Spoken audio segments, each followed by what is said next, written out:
In the Pool de Chainsaw Man, comme d'hab, c'est la série des tutos faciles, donc même si t'as pas touché de guitare depuis 3 ans, tu peux aller la prendre, tu vas réussir à la jouer dans 3 minutes.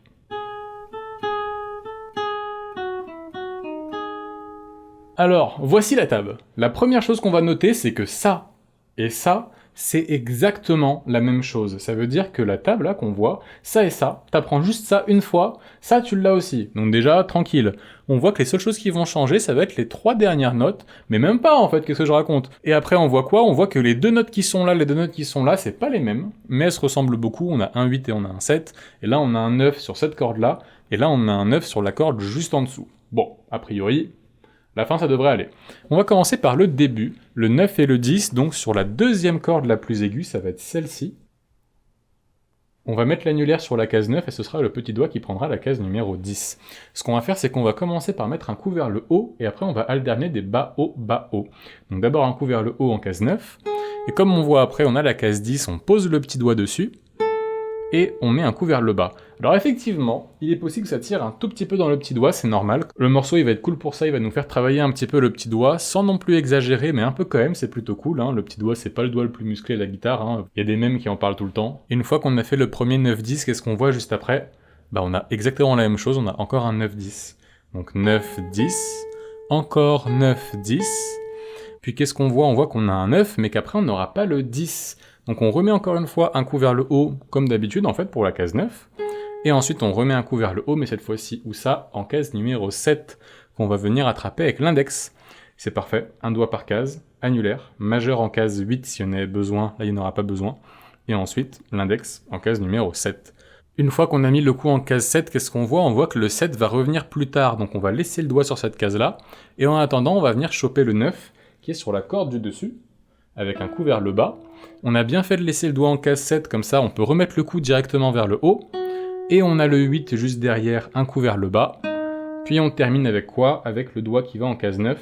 Et ça tombe bien, on peut voir qu'il est au bon endroit l'annulaire pour venir sur la case 9, un coup vers le haut.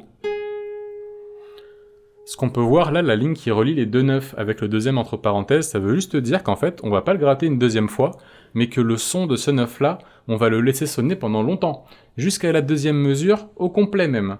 Donc en fait, une fois qu'on a mis un coup en 9, au lieu de l'enlever directement, on va le laisser sonner un petit peu. Si tu y arrives, un petit vibrato, pour que ce soit plus joli, mais c'est pas obligé. Comme on a dit, tout ça là, c'est exactement la même chose que tout ça.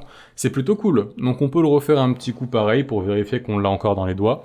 On met un doigt par case comme d'hab, à commencer par l'annulaire en case numéro 9, et on y va. 9, 10, 9, 10, 9, 7, 9, 7... Et c'est là où ça change. On va venir garder l'index qui est là, et ce qu'on va faire, c'est qu'on va l'allonger.